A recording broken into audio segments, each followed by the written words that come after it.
21 বছর পর অস্ট্রেলিয়াকে হারালো বাংলাদেশ। বন্টন হলো বিসিবির কমিটি, ওয়ার্কিং ও ফ্যাসিলিটিস বিভাগের দায়িত্বে তামিম ইকবাল।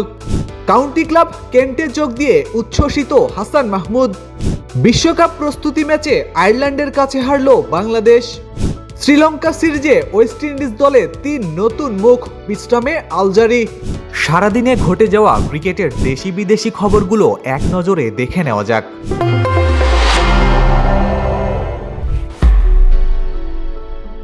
কার্ডিফের ঐতিহাসিক জয়ের 21 বছর পর অস্ট্রেলিয়াকে হারালো বাংলাদেশ।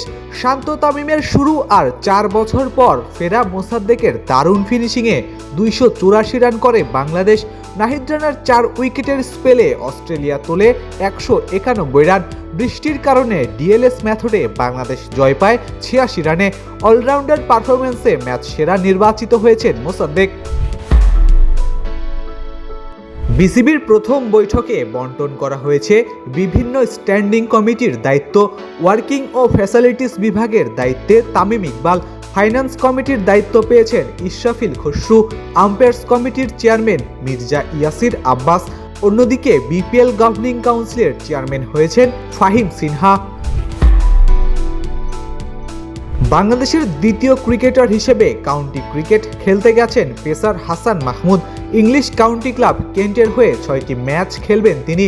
সুযোগটিকে স্বপ্নপূরণ বলে উল্লেখিত করে হাসান জানিয়েছেন, কেন্টের মতো ঐতিহ্যবাহী ক্লাবের প্রতিনিধিত্ব করা তার জন্য গর্বের। 12 জুন ল্যাঙ্কাশায়ারের বিপক্ষে ম্যাচ দিয়ে হতে পারে কাউন্টি ক্রিকেটে তার অভিষেক।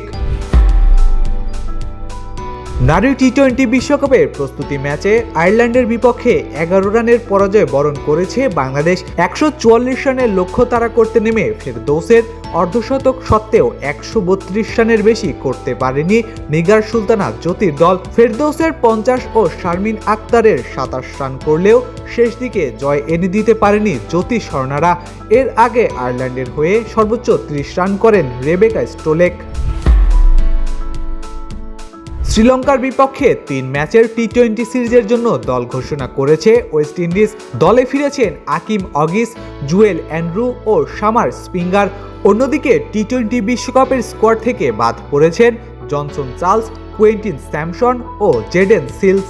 ওয়ার্কলোড ম্যানেজমেন্টের কারণে বিশ্রাম দেওয়া হয়েছে পেসার আলজারি জোসেফকে। ফেসবুক, টুইটার, ইউটিউব সহ সামাজিক যোগাযোগ মাধ্যমে আমাদের ফলো করুন। ক্রিকেট দুনিয়ার সকল খবর সবার আগে পেতে ভিজিট করুন www.dailycricket.com.bd।